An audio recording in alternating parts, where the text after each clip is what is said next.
जय श्री कृष्णा। 23वां अध्याय कदर्म और देहूति का विहार। ओम नमो भगवते वासुदेवाय। श्री मैत्रेय जी ने कहा, विदुर जी, माता पिता के चले जाने पर पति का अभिप्राय समझ लेने में कुशल साध्वी देहूति कदर्म जी की प्रतिदिन प्रेम पूर्वक सेवा करने लगी। ठीक उसी तरह जैसे श्री पार्वती जी भगवान शंकर की सेवा करती है। उसने काम वासना, दंभ, द्वेष, लोभ, पाप और मद का त्याग कर बड़ी सावधानी और लगन से सेवा में तत्पर रहकर विश्वास, पतिव्रता, गौरव, संयम, सुश्रुता, प्रेम और मधुर भाषण आदि के गुणों से अपने परम तेजस्वी पतिदेव को संतुष्ट कर लिया। देवती समझती थी कि मेरे पतिदेव देव से भी बढ़कर है, इसलिए वह उनसे बड़ी बड़ी आशाएं रखकर उनकी सेवा में लगी रहती थी। इस प्रकार बहुत दिनों तक अपना अनुव्रत का वर्तन करने वाली उस मनुपुत्री को व्रतादि का पालन करने से दुर्बल हुई देख देवश्री श्रेष्ठ कदर्म जी को दयावश कुछ खेद हुआ और उन्होंने उससे प्रेम गदगद वाणी में कहा। कदर्म जी बोले, मनुनंदनी, तुमने मेरा बहुत आदर किया है। मैं तुम्हारी उत्तम सेवा और परम भक्ति से बहुत संतुष्ट हूँ। सभी देहधारियों को अपना शरीर बहुत प्रिय और आदर की वस्तु होता है, किंतु तुमने मेरी सेवा के आगे उसके क्षीण होने की भी कोई परवाह नहीं की। अतः अपने धर्म का पालन करते रहने से मुझे तप, समाधि, उपासना और योग के द्वारा जो भय और शोक से रहित भगवत प्रसाद स्वरूप विभूतियाँ प्राप्त हुई है, उन पर मेरी सेवा से के प्रभाव से अब तुम्हारा भी अधिकार हो गया है। मैं तुम्हें दिव्य दृष्टि प्रदान करता हूँ, उसके द्वारा तुम उन्हें देखो। अन्य जितने भी भोग हैं वह तो भगवान श्री हरि की भ्रगुटी विलास मात्र से नष्ट हो जाते हैं, अतः वह इनके आगे कुछ भी नहीं है। तुम मेरी सेवा से भी कृतार्थ हो गई हो। अपने पतिव्रत धर्म का पालन करने से तुम्हें यह दिव्य भोग प्राप्त हो गया है। तुम्हें उन्हें भोग सकती हो। हम राजा हैं, हमें यह सब कुछ सुलभ है। इस प्रकार जो अभिमान आदि विकार है, उनके रहते हुए मनुष्य को इन दिव्य भोगों की प्राप्ति होना कठिन है। कदर्म जी के इस प्रकार कहने से अपने पतिदेव की संपूर्ण योग माया और विद्याओं में कुशल जानकर उस अबला की सारी चिंता जाती रही। उसका मुख किंचित संकोच भरी चितवन और मधुर मुस्कान से खिल उठा और वह विनय और प्रेम से गदगद वाणी में इस प्रकार कहने लगी।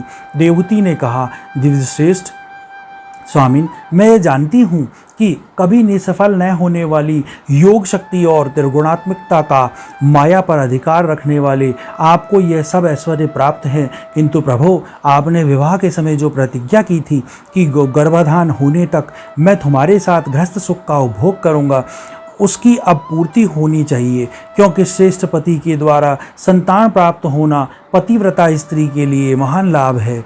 हम दोनों के समागम के लिए शास्त्र के अनुसार जो कर्तव्य है उसका आप उपदेश कीजिए और उपटन, गंध, भोजन आदि उपयोगी सामग्रियां भी जुटा दीजिए, जिससे मिलन की इच्छा से अत्यंत दीन दुर्बल हुआ मेरा यह शरीर आपके अंग संग के योग्य हो जाए, क्योंकि आपकी ही बढ़ाई हुई काम वेदना से मैं पीड़ित हो रही हूँ। स्वामिन, इस कार्य के लिए एक उपयुक्त भवन तैयार हो जाए, उसका भी विचार कीजिए। मैत्रेय जी कहते हैं, विदुर जी, कदर्म मुनि ने अपनी प्रिया की इच्छा पूर्ण करने के लिए उसी समय योग में स्थित होकर एक विमान रचा जो इच्छा अनुसार सर्वत्र जा सकता था। यह विमान सब प्रकार की इच्छित भोग सुख प्रदान करने वाला, अत्यंत सुंदर, सब प्रकार की रत्नों से युक्त, सब संपत्तियों की उत्तरोत्तर वृद्धि से संपन्न और मणिमय खंभों से सुशोभित था। वह सभी ऋतुओं में सुखदायक था और उसमें जहाँ तहाँ सब प्रकार की दिव्य सामग्रियाँ रखी हुई थी तथा उसे चित्र विचित्र रेशमी झड़ियों और पताकाओं से खूब सजाया गया था, जिन पर भ्रमरगण मधुर गुंजार कर रहे थे।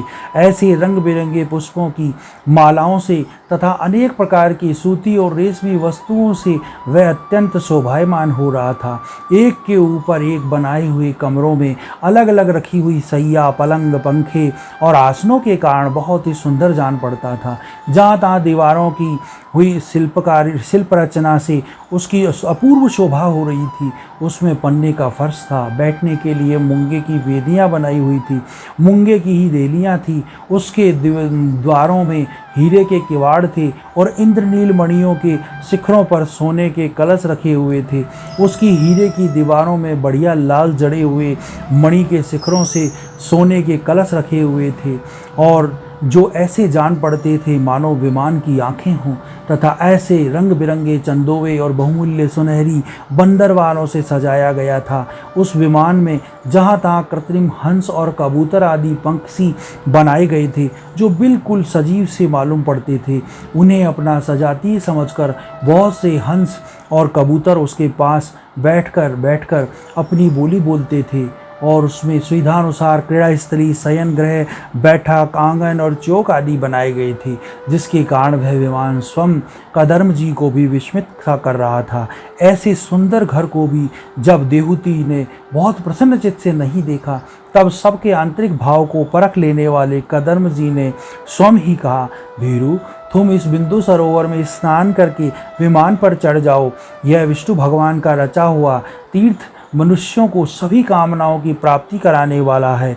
कमल लोचना देहूती ने अपने पति की बात मानकर सरस्वती के पवित्र जल भरे हुए में सरोवर में प्रवेश किया। उस समय वह बड़ी मेली कुचेली साड़ी पहने हुई थी।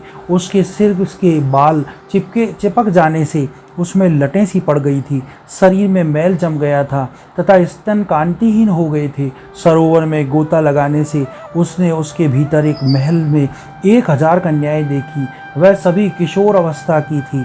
उसके शरीर से कमल की सी गंध आती थी। देवहूति को देखते ही वह सब स्त्रियां सहसा खड़ी हो गई और हाथ जोड़कर कहने लगी, हम आपकी दासियां हैं, हमें आज्ञा दीजिए, आपकी क्या सेवा करें।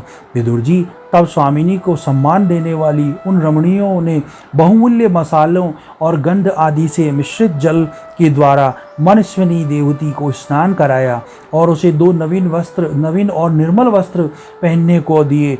फिर उन्होंने वह बहुत मूल्य के बड़े सुंदर और कांतिमान आभूषण, स्वर्ण संपन्न भोजन और पीने के लिए अमृत के समान स्वादिष्ट आसन प्रस्तुत किए।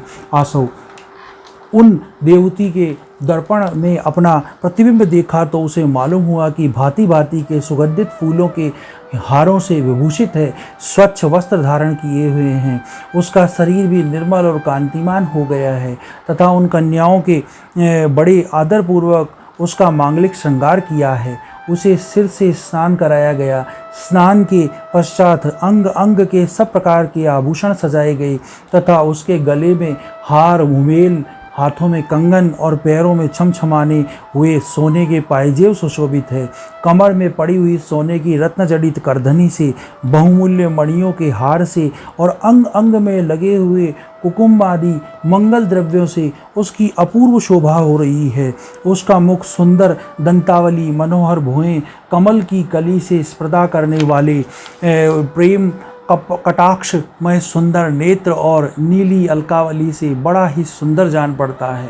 विदुर जी, जब देवहूति ने अपने प्रिय पतिदेव का स्मरण किया तो अपने ही सहेलियों के सहित वहीं पाया जहाँ प्रजापति कदर्म जी विराजमान थे। उस समय अपने को सहस्त्र स्त्रियों के सहित अपने प्राणनाथ के सामने देख और इसे उनके योग्य का प्रभाव समझकर देवहूति को बड़ा विस्मय हुआ। शत्रु विजय विदुर, जब कदर्म जी ने देखा कि देवहूति का शरीर स्नान करने से अत्यंत निर्मल हो गया है और विवाह काल से पूर्व उसका जैसा रूप था उसी रूप को पाकर वह अपूर्व शोभा से संपन्न हो गई है। उसका सुंदर वक्षस्थल चोली से ढका हुआ है। हजारों विद्याधारिणी उसकी सेवा में लगी हुई है तथा उसके शरीर पर बढ़िया बढ़िया वस्त्र शोभा पा रहे हैं। तब उन्होंने बड़े प्रेम से उसे विमान पर चढ़ाया। उस समय अपनी प्रिया के प्रति अनुरक्त होने पर भी कदर्म जी की महिमा कम नहीं हुई। विद्याधारियों उनके शरीर की सेवा कर रही थी। खिले हुए कुमुद के फूलों से श्रृंगार करके अत्यंत सुंदर बने हुए वे विमान पर इस प्रकार शोभा पा रहे थे मानो आकाश में तारागण से घिरे हुए चंद्रदेव विराजमान हो। उस विमान पर निवास कर उन्होंने दीर्घकाल तक कुबेर जी के समान मेरू पर्वत की घाटियों में विहार किया। ये घाटियाँ 8 लोकपालों की विहार भूमि है। उसमें कामदेव को बढ़ाने वाली शीतल मंद सुगंध वायु चलकर इनकी कमनीय शोभा का विस्तार करती है तथा श्री गंगा जी के स्वर्गलोक से गिरने की मंगलमय ध्वनि का निरंतर गूंजती रहती है। उस समय भी दिव्य विद्याधारियों का समुदाय उनकी सेवा में उपस्थित था और सिद्धगण वंदना किया करते थे। इसी प्रकार प्राण प्रिया देवहूति के साथ उन्होंने विभक्ष सुरसन, नंदन, पूर्व पुष्पभ्रद और चैत्रत आदि अनेक देव धामों और मानस सरोवरों में अनुराग पूर्वक विहार किया। उस कांतिमान और इच्छानुसार चलने वाले श्रेष्ठ विमान पर बैठकर वायु के समान सभी लोकों में विचरते हुए कदर्म जी विमान विहारी देवताओं से भी आगे बढ़ गए। विदुर जी, जिन्होंने भगवान के भयहारी पवित्र पद्मों का आश्रय लिया है, उन धीर पुरुषों के लिए कौन सी वस्तु या शक्ति दुर्लभ है।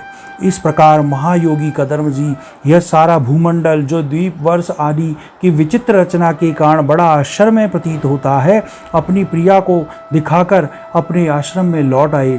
फिर उन्होंने अपने को 9 रूपों में विभक्त कर रति सुख के लिए अत्यंत उत्सुक मनु कुमारी देहूति को आनंदित करते हुए उसके साथ बहुत वर्षों तक विहार किया, किंतु उनका इतना लंबा समय एक मुहूर्त के समान बीत गया।